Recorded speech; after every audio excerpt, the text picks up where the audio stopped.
ચંદ્રયાન 3ના વિક્રમ લેન્ડરના ચંદ્રની સપાટી પર સફળ ઉતરાણ બાદ તેને કામ કરવાનું શરૂ કર્યું। વિક્રમ લેન્ડરે ચંદ્રની ધરતી પરની કેટલીક તસવીરો મોકલી। આ તસવીરમાં ચંદ્રયાન 3ના લેન્ડિંગ સાઇટની છે, જેમાં વિક્રમ લેન્ડરના પાયો અને તેનો પડછાયો પણ જોવા મળે છે। આ ઉપરાંત પણ અન્ય કેટલીક તસવીર મોકલી છે। આ તસવીરમાં ચંદ્રની સપાટીનું નજીકના દ્રશ્યો છે। ચંદ્રની સપાટી પર રહેલા ખાડાઓ આ તસવીરમાં જોઈ શકાય છે।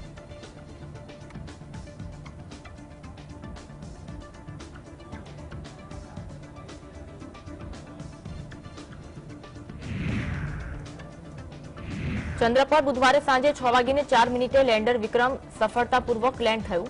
તેની સાથે દક્ષિણ ધ્રુવ પર લેન્ડ કરી ભારતે ઇતિહાસ રચી દીધો છે। આ જગ્યા પર પહોંચનાર દુનિયાનો પ્રથમ દેશ ભારત બની ગયો છે। આ સિદ્ધિનું સમગ્ર વિશ્વ સાક્ષી બન્યું। વડાપ્રધાન મોદીએ પણ દેશ સહિત તમામ લોકોને શુભેચ્છા આપી। ઇસરોના વૈજ્ઞાનિકોને મોટી સફળતા મળી છે, તો સમગ્ર દેશ અને દુનિયામાં વસતા ભારતીયોમાં ખુશીનો માહોલ જોવા મળી રહ્યો છે।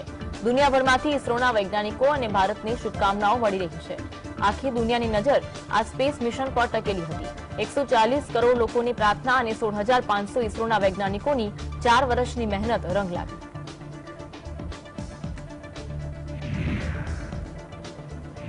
ભારતીય અવકાશ સંશોધન સંસ્થાએ ઇતિહાસ રચ્યો।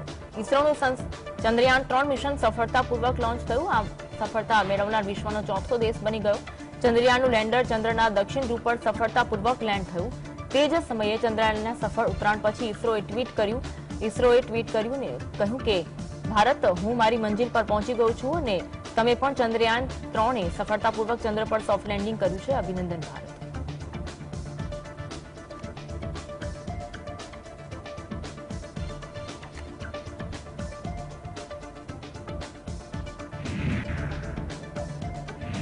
ચંદ્રયાન 3ના વિક્રમ લેન્ડરના ચંદ્રની દક્ષિણ ધ્રુવ પર સફળતાપૂર્વકના સોફ્ટ લેન્ડિંગ સાથે ભારતનું નામ અંતરિક્ષ સંશોધનના ઇતિહાસમાં સોનેરી અક્ષરે લખાઈ ગયું અને વિક્રમ લેન્ડરે ચંદ્રની તસવીર મોકલવા સાથે પોતાનું કામ સુચારુ રૂપે શરૂ કર્યું।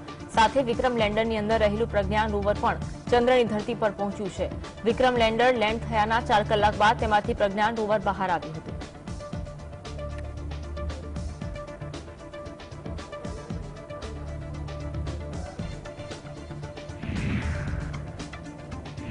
ચંદ્રયાન 3ના વિક્રમ લેન્ડરના ચંદ્રની સપાટી પર સફળ ઉતરાણ બાદ તેને કામ કરવાનું શરૂ કર્યું। વિક્રમ લેન્ડરે ચંદ્રની ધરતી પરની કેટલીક તસવીરો મોકલી। આ તસવીરમાં ચંદ્રયાન 3ના લેન્ડિંગ સાઇટની છે, જેમાં વિક્રમ લેન્ડરના પાયો અને તેનો પડછાયો પણ જોવા મળે છે। આ ઉપરાંત પણ અન્ય કેટલીક તસવીર મોકલી। આ તસવીરમાં ચંદ્રની સપાટીના નજીકના દ્રશ્યો છે। ચંદ્રની સપાટી પર રહેલા ખાડાઓ આ તસવીરમાં જોઈ શકાય છે।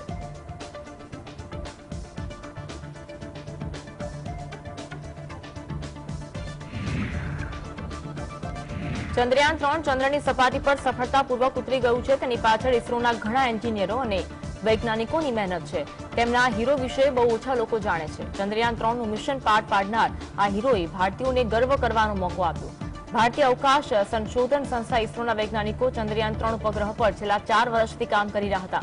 ઇસરોના અધ્યક્ષ એસ સોમનાથનું કહેવું છે કે લગભગ 700 કરોડ રૂપિયાના ખર્ચે મિશનને આગળ વધારવા માટે લગભગ 1,600 એન્જિનિયરો અને વૈજ્ઞાનિકોએ કામ કર્યું। ચંદ્રયાન 3ને પૂર્ણ કરવામાં મહિલા વૈજ્ઞાનિકો અને એન્જિનિયરોએ પણ મહત્વની ભૂમિકા ભજવી હતી। Honorable Prime Minister called me and conveyed his greetings to each one of you and your family for the wonderful work you did in ISRO.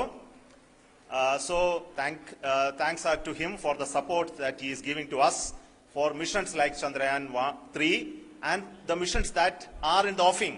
I think that's a great word of comfort that we are receiving for pursuing the inspirational work that we are doing for the nation.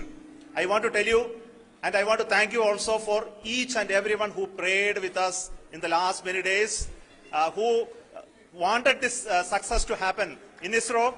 I thank all those people in all around the country and maybe beyond the country for their blessings and wishes and affection that he has given to each one of us for doing this work for the last so many years.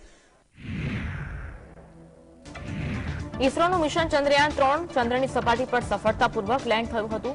આખી દુનિયાની નજર આ space mission પર ટકેલી હતી। વડાપ્રધાન નરેન્દ્ર મોદી દક્ષિણ આફ્રિકાથી આ mission live જોઈ રહ્યા હતા। આ સાથે જ્યારે ચંદ્રયાન લેન્ડિંગ થયું હતું ત્યારે પીએમ મોદીએ આ સફળ લેન્ડિંગ માટે 140 કરોડ દેશવાસીઓને શુભકામના પાઠવી। પીએમએ કહ્યું કે દરેક દેશવાસીઓની જેમ મારું ધ્યાન ચંદ્રયાન મહાઅભિયાન પર કેન્દ્રિત છે। આવી ઐતિહાસિક ઘટનાઓ રાષ્ટ્ર જીવનની ચેતના બની રહે છે। આ ક્ષણ અવિસ્મરણીય છે, આ ક્ષણ અભૂતપૂર્વ છે, વિકસિત ભારતના શંખની આ ક્ષણ છે। ऐसी ऐतिहासिक घटनाएं राष्ट्र जीवन की चिरंजीव चेतना बन जाती है। ये पल अविस्मरणीय है, ये क्षण अभूतपूर्व है, ये क्षण विकसित भारत के शंखनाद का है। ये क्षण 140 करोड़ धड़कनों के सामर्थ्य का है। ये क्षण भारत में नई ऊर्जा, नया विश्वास, नई चेतना का है। ચંદ્રયાન 3ની સફળતા પછી દેશના વડાપ્રધાન નરેન્દ્ર મોદીએ ઇસરોના વડા સોમનાથ સાથે વાત કરી અને શુભેચ્છા પાઠવી। તેમણે જણાવ્યું કે તમારું નામ જ સોમનાથ છે અને ચંદ્રને પણ સોમ કહેવાય છે। હું તમને અને તમારી ટીમને શુભેચ્છા પાઠવું છું। પીએમ મોદી હાલ દક્ષિણ આફ્રિકામાં છે અને ત્યાંથી તેમણે ફોન પર ઇસરોના વડા સાથે વાત કરી હતી। आपका तो नाम सोमनाथ और सोमनाथ नाम चंद्र से जुड़ा हुआ है और इसलिए आज आपके परिवारजन भी बहुत आनंदित होंगे। मेरी तरफ से आपको, आपकी पूरी टीम को बहुत बहुत बधाई और सबको मेरी तरफ से अभिनंदन कह दीजिए और हो सके उतना जल्दी मैं आप सबको रूबरू में भी बधाई दूंगा।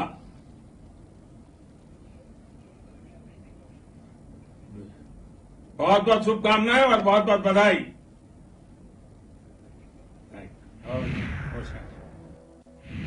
દેશના રાષ્ટ્રપતિ દ્રૌપદી મુર્મુએ તેમના નિવાસસ્થાને ટીવી પર ચંદ્રયાન 3નું સફળ લેન્ડિંગ નિહાળ્યું હતું। જેવું ટીવી પર ચંદ્રયાન ચંદ્ર પર લેન્ડિંગ થયું કે તરત જ તેમણે તાલીઓ પાડી ઇસરોના વૈજ્ઞાનિકોને વધાવી લીધા। તેમણે આખું પ્રસારણ એકી ટસે નિહાળ્યું હતું।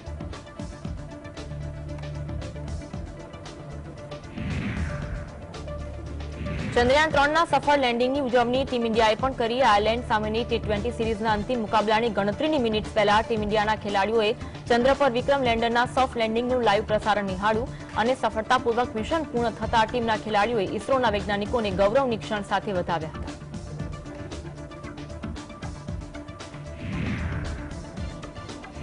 ચંદ્રયાનની સફળતા બાદ સમગ્ર દેશમાં ખુશીનો માહોલ છે તો ઇસરોના વડા એસ સોમનાથે પણ ડાન્સ પાર્ટી આયોજિત કરી હતી। આ ડાન્સ પાર્ટીમાં ઇસરોના તમામ વૈજ્ઞાનિકો ખુશીથી ઝૂમી ઉઠ્યા।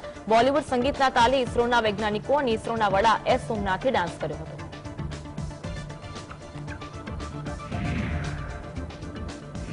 ચંદ્રના દક્ષિણ ધ્રુવ પર સફળ સોફ્ટ લેન્ડિંગ બાદ ભારત એવી જગ્યાએ પહોંચી ગયું છે જ્યાં પહેલા કોઈ દેશ નથી પહોંચ્યો। બાંગ્લાદેશના વડાપ્રધાન શેખ હસીના સહિત વિશ્વના ઘણા નેતાઓએ જોહાનિસબર્ગમાં બ્રિક્સ સમિટ ડિનરમાં ચંદ્રયાન 3ની સફળતા પર વડાપ્રધાન નરેન્દ્ર મોદીને અભિનંદન આપ્યા હતા। આ પહેલા બુધવારે ચંદ્રયાન 3 મિશનનો ઉલ્લેખ કરતા પીએમ મોદીએ કહ્યું હતું કે સ્પેસ સેક્ટરમાં ભારતની સિદ્ધિઓ માટે દક્ષિણ આફ્રિકામાં અમારા ડાયસ્પોરાનો ઉત્સાહ ખરેખર આનંદદાયક છે। પીએમ મોદીએ ભૂટાનના પીએમ લૂટે શેરિંગને અભિનંદન આપવા બદલ આભાર માન્યો। આ ઉપરાંત અન્ય દેશોના ટોચના નેતાઓએ પણ ભારતને તેના ચંદ્રયાન મિશન પર અભિનંદન પાઠવ્યા હતા। તેના જવાબમાં પીએમ મોદીએ ટ્વીટ કરી બધાનો આભાર વ્યક્ત કર્યો હતો।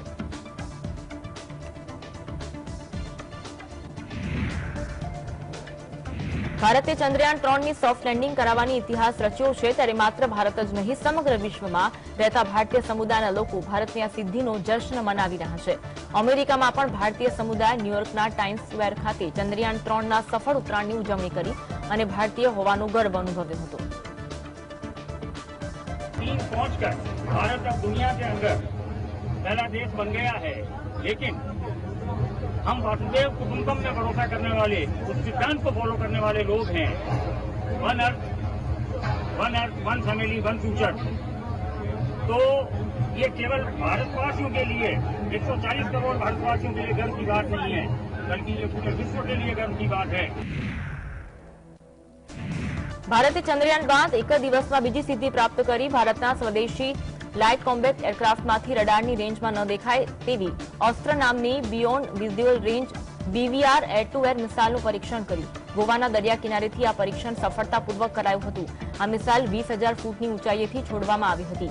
પરીક્ષણના તમામ હેતુઓ પૂર્ણ થયા હતા અને પરીક્ષણ અગાઉથી બનાવેલી યોજના અનુસાર જ થયું હતું.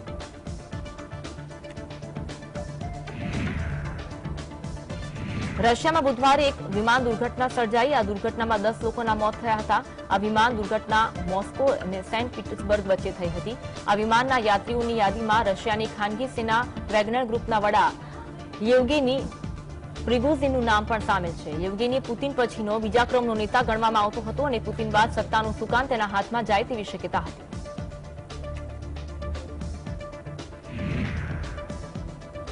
વડાપ્રધાન મોદીએ દક્ષિણ આફ્રિકાના જોહાન્સબર્ગમાં આયોજિત બ્રિક્સ શિખર સંમેલનને સંબોધિત કર્યું.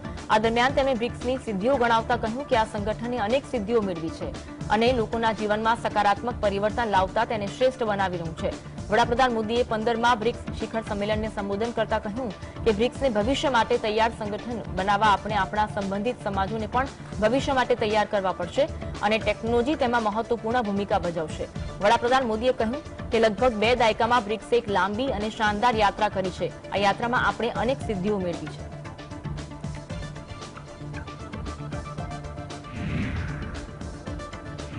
જોહાન્સબર્ગમાં વડાપ્રધાન મોદીએ દક્ષિણ આફ્રિકાના રાષ્ટ્રપતિ સિરિલ રામફોસા સાથે મુલાકાત કર્યા બાદ દ્વિપક્ષીય બેઠક કરી. પીએમ મોદી બ્રિક્સ સંમેલનમાં ભાગ લેવા માટે દક્ષિણ આફ્રિકાના પ્રવાસે છે. પીએમ મોદીના પ્રવાસનો બીજો દિવસ હતો. બ્રિક્સ બિઝનેસ ફોરમ લીડર્સ ડાયલોગના સંબોધનમાં મોદીએ જણાવ્યું ભારત ટૂંક સમયમાં 5 ટ્રિલિયનની અર્થવ્યવસ્થા બનશે. આ સાથે દક્ષિણ આફ્રિકાના રાષ્ટ્રપતિ રામફોસાએ જણાવ્યું કે બ્રિક્સ સભ્ય રાષ્ટ્રો પાસે આફ્રિકાના વિકાસમાં યોગદાન કરવાની સારી તક ઉપલબ્ધ છે. આ સંમેલનમાં બ્રાઝિલના રાષ્ટ્રપતિ લુઇઝ ઇનાસિયો લુલા, ચીનના રાષ્ટ્રપતિ શી જિનપિંગ અને રશિયાના વિદેશ મંત્રી સર્ગેઈ લાવરાવ પણ હાજર રહ્યા હતા. વડાપ્રધાન મોદીની દક્ષિણ આફ્રિકાની આ ત્રીજી યાત્રા છે.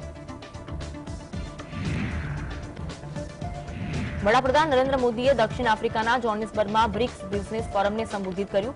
આ દરમિયાન પીએમએ ભારતને રોકાણ કરવા માટે આવકારદાયક સ્થળ ગણાવ્યું અને કહ્યું કે દેશનો ખતરનાક રેડ ટેપિઝમ હવે રેડ કાર્પેટમાં ફેરવાઈ ગયો છે. બ્રિક્સ સમિટમાંથી પીએમએ કહ્યું કે તેમની સરકાર નવા ભારતનો પાયો નાખી રહી છે. વધુમાં તેમણે તેમના સંબોધનમાં કહ્યું કે આજે ભારત વિશ્વની સૌથી ઝડપથી વિકસિત મુખ્ય અર્થવ્યવસ્થા છે. છેલ્લા 9 વર્ષમાં લોકોની આવક લગભગ બમણી થઈ ગઈ છે. ભારતમાં દરેક જગ્યાએ યુપીઆઈનો ઉપયોગ થઈ રહ્યો છે. ભારતમાં સૌથી વધુ ડિજિટલ વ્યવહારો થાય છે. ભારત વિશ્વની ત્રીજી સૌથી મોટી સ્ટાર્ટઅપ ઇકોસિસ્ટમ ધરાવે છે અને ભારત આવનારા વર્ષોમાં સમગ્ર વિશ્વનું ગ્રોથ એન્જિન બનશે. તેમની સરકાર એક મિશનના રૂપમાં સુધારાઓને આગળ વધાર્યા છે, જેમાંથી દેશના વેપાર કરવાની સરળતામાં સુધારો આવ્યો છે. ભારત ટૂંક સમયમાં $5 ટ્રિલિયન અર્થતંત્ર બનશે. દિલ્હી એરપોર્ટમાં સવારે મોટી દુર્ઘટના થતા રહી ગઈ. સવારે વિસ્તારા એરલાઇન્સની એક વિમાને લેન્ડ કરવા માટે એટીસી દ્વારા મંજૂરી આપવામાં આવી હતી, તો આ બાજુ એ જ સમયે વિસ્તારાના બીજા એક વિમાનને ઉડાન ભરવાની મંજૂરી આપવામાં આવી હતી. જોકે સમય સૂચકતાથી ફરી એટીસી દ્વારા સૂચના આપવામાં આવી અને જે વિમાન ઉડાન ભરવાની તૈયારીમાં હતું તેને તાત્કાલિક રીતે રોકી દેવામાં આવ્યું, જેથી કરીને મોટી દુર્ઘટના થતા બચી હતી.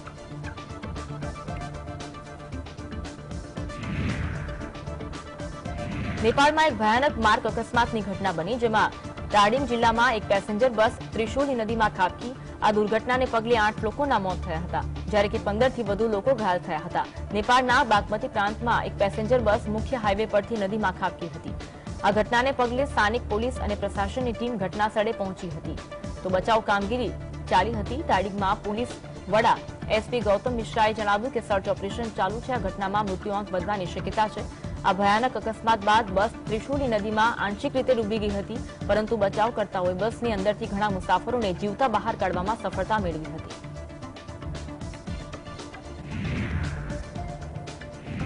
કેન્દ્રીય શિક્ષણ મંત્રી ધર્મેન્દ્ર પ્રધાને જણાવ્યું કે રાષ્ટ્રીય શિક્ષણ નીતિ 2020 પ્રમાણે નવો અભ્યાસક્રમ તૈયાર કરવામાં આવ્યો છે.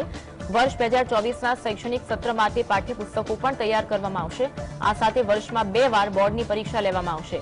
ધર્મેન્દ્ર પ્રધાન દ્વારા કરવામાં આવેલી જાહેરાત બાદ માનવામાં આવી રહ્યું છે કે સંબંધિત બોર્ડ દ્વારા આ વિશે સત્તાવાર જાહેરાત પણ કરવામાં આવી શકે છે. એનસીએ પ્રમાણે વર્ષમાં 2 વાર બોર્ડની પરીક્ષા લેવામાં આવશે અને વિદ્યાર્થીઓને સર્વશ્રેષ્ઠ સ્કોર રાખવાની મંજૂરી આપવામાં આવશે. આ સાથે ધોરણ 11 અને 12ના વિદ્યાર્થીઓને હવેથી 2 ભાષાઓનો અભ્યાસ કરવો પડશે. જે પૈકી એક ભાષા ભારતીય હોવાનું ફરજિયાત છે. એનસીએફ આ વિશે ડ્રાફ્ટ તૈયાર કરે ત્યાર પછી બોર્ડ આ વિશે જાહેરાત કરશે. नई राष्ट्रीय शिक्षा नीति की कैरिकुलम जो हमारी स्टीयरिंग कमेटी था कस्तूरी रंगन जी के नेतृत्व में उन्होंने बना लिया है. क्लास 3 से क्लास 12 तक ये 10 साल की 21वीं सदी की आवश्यकता को ध्यान में रखते हुए भारत की मूल विचार के आधार पे इंडिया नॉलेज सिस्टम के आधार पे फ्यूचरिस्टिक टीचिंग लर्निंग मटेरियल वो बनाए. પાર્ટીના મહાસચિવ કેસી વેણુગોપાલે આરોપ લગાવતા કહ્યું કે કેન્દ્ર સરકાર ઈડીનો દુરુપયોગ કરી રહી છે. ઈડીનો ઉપયોગ ઇલેક્શન ટીમ તરીકે કરવામાં આવે છે. જે રાજ્યોમાં ચૂંટણી થવાની છે ત્યાં કાર્યવાહી કરવામાં આવે છે. લોકો પણ આ વાત જાણી ગયા છે. કર્ણાટકમાં પણ આવું થયું હતું. લોકો ભાજપના એજન્ડાને જાણી ગયા છે. અમે ભાજપથી ગભરાતા નથી. કોંગ્રેસના નેતાઓએ દાવો કર્યો કે છત્તીસગઢ વિધાનસભાની ચૂંટણીમાં તેમની પાર્ટી 75 બેઠકો જીતશે. The way in which the government of India is misusing Enforcement Directorate. Now they are making Enforcement Directorate as their election team. That is why we know that they will target the election going states like this. They have done it in Karnataka. People also know about all these things now. लोगों के मन में clear picture है. BJP का agenda clear agenda.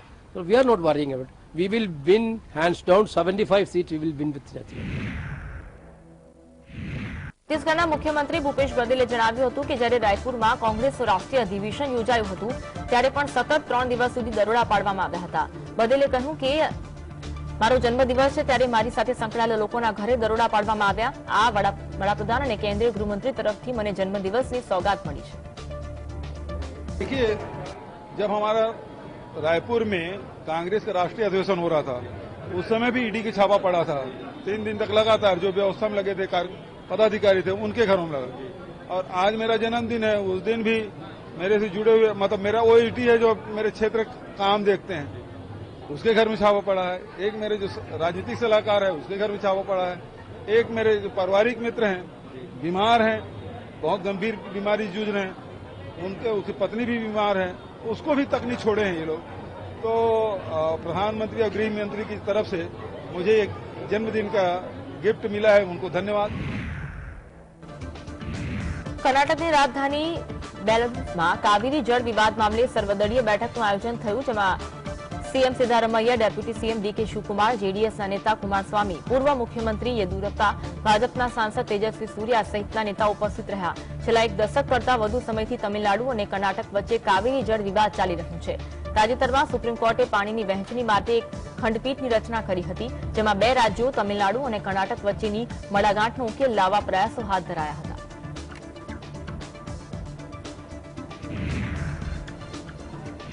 દિલ્હીમાં આગામી September મહિનામાં 2 દિવસીય G20 સમિટ યોજાવાની છે ત્યારે રાજધાનીમાં અનેક સ્થળો પર સુરક્ષા બળોને તૈનાત કરવામાં આવ્યા છે. અનેક સ્થળો પર પોલીસ વાહનો ચેકિંગ કરી રહ્યું છે. આ સમિટમાં યુરોપિયન યુનિયન સહિત 19 રાષ્ટ્રોના અધ્યક્ષ હાજરી આપશે. પોલીસ શહેરમાં આવેલી અનેક હોટલમાં જઈ પૂછપરછ કરી રહી છે. સૂત્રો પાસેથી મળતી માહિતી પ્રમાણે વિદેશી મહેમાનોનું રોકાણ પસંદ કરાયેલી 12 હોટલમાં કરવામાં આવશે. વિદેશી મહેમાનોની સુરક્ષામાં હાજર રહેનાર 1000 પોલીસ કર્મચારીઓને વિશેષ પ્રકારની ટ્રેનિંગ આપવામાં આવેલી છે. દિલ્હીનો પ્રગતિ મેદાન જ્યાં કાર્યક્રમ યોજવામાં આવશે ત્યાં 4000 પોલીસ કર્મચારીઓને તૈનાત કરવામાં આવશે.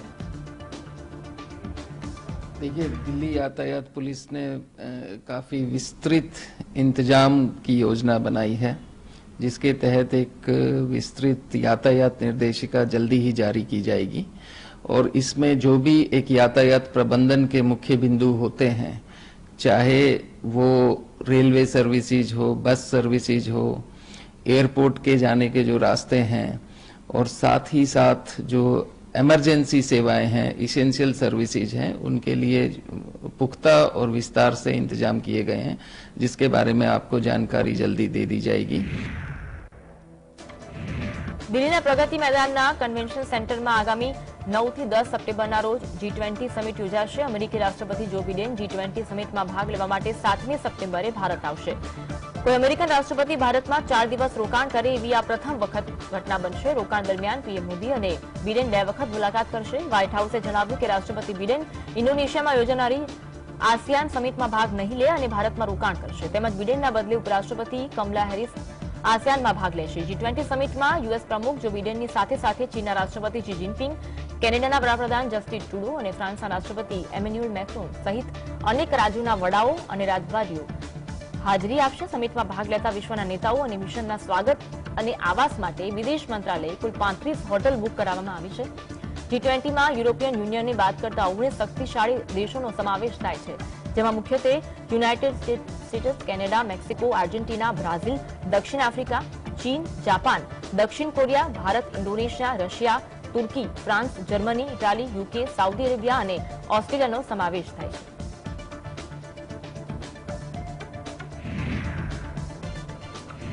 આગામી 9 થી 10 સપ્ટેમ્બર સુધી નવી દિલ્હીમાં ભારતની અધ્યક્ષતામાં G20 સમિટ યોજાશે, જે અંગે દિલ્હીની કેજરીવાલ સરકારે સૌથી મોટો નિર્ણય લીધો. દિલ્હી સરકારે 8 થી 10 સપ્ટેમ્બર સુધી પબ્લિક હોલિડેનો આદેશ આપ્યો છે. આગામી 3 દિવસ નવા દિલ્હીના બધા પ્રાઇવેટ ઓફિસ, મોલ્સ અને માર્કેટ બંધ રાખવામાં આવશે. સાથે સાથે તમામ શાળાઓમાં પણ 3 દિવસની રજા જાહેર કરવામાં આવી છે. સીએમ અરવિંદ કેજરીવાલના નિર્દેશ હેઠળ નવી દિલ્હી જિલ્લા હેઠળ આવતી તમામ બેંક અને નાણાકીય સંસ્થા પણ 3 દિવસ બંધ રહેશે. G20ની સમિટ હોવાથી દિલ્હી પોલીસે સરકારને હોલિડે જાહેર કરવાની ભલામણ કરી, જે બાદ દિલ્હી સરકારે નિર્ણય હોલિડે જાહેર કર્યો હતો. દિલ્હી પોલીસે નવી દિલ્હી પૂર્વ નિર્ધારિત મેપ મુજબ દુકાનો અને વેપારીઓને પણ બહાર નીકળવાનું બંધ રાખવા અપીલ કરી હતી.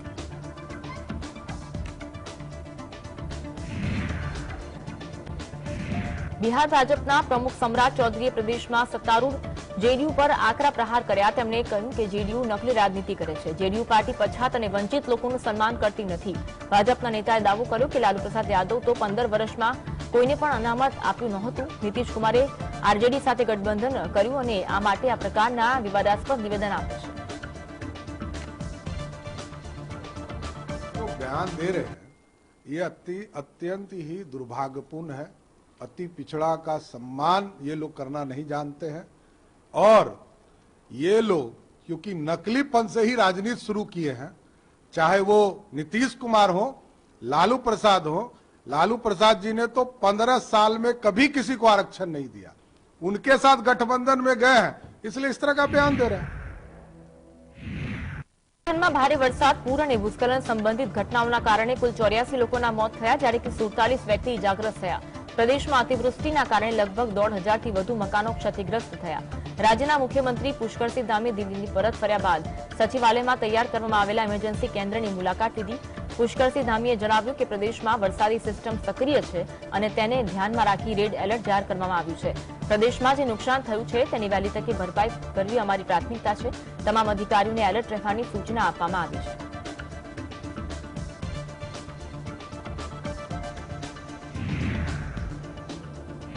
હિમાચલ પ્રદેશની રાજધાની શિમલામાં ભારે વરસાદ બાદ થયેલા ભૂસ્ખલનના કારણે લોકોમાં ગભરાટનો માહોલ છવાયો હતો. મુશળધાર વરસાદના કારણે શિમલામાં અનેક જગ્યાઓ પર વૃક્ષો ધરાશાયી થયા હતા. શિમલાના 21 મુખ્ય રસ્તાઓમાંથી 9 રસ્તાઓ ભૂસ્ખલન અને જમીન ધસી જવાના કારણે બંધ કરવામાં આવ્યા હતા. કાલકા શિમલા હાઈવે પરવાની પાસે બ્લોક કરવામાં આવ્યો. હવામાન વિભાગે વરસાદની સ્થિતિને ધ્યાનમાં લઈને 23મી ઓગસ્ટના રોજ રાજ્યભરમાં રેડ એલર્ટ જાહેર કર્યું હતું. શિમલામાં 14મી અને 15મી ઓગસ્ટના રોજ ભારે વરસાદને કારણે ઘણું નુકસાન થયું હતું. સમરહિલ, કૃષ્ણાનગર અને ફાગલીમાં ભૂસ્ખલનના કારણે 24 લોકોના મોત થયા, જ્યારે કે સમરહિલના શિવ મંદિર પાસે ભૂસ્ખલન થતા 17 લોકોએ જીવ ગુમાવ્યા, જ્યારે 4 લોકોની શોધખોળ ચાલુ છે.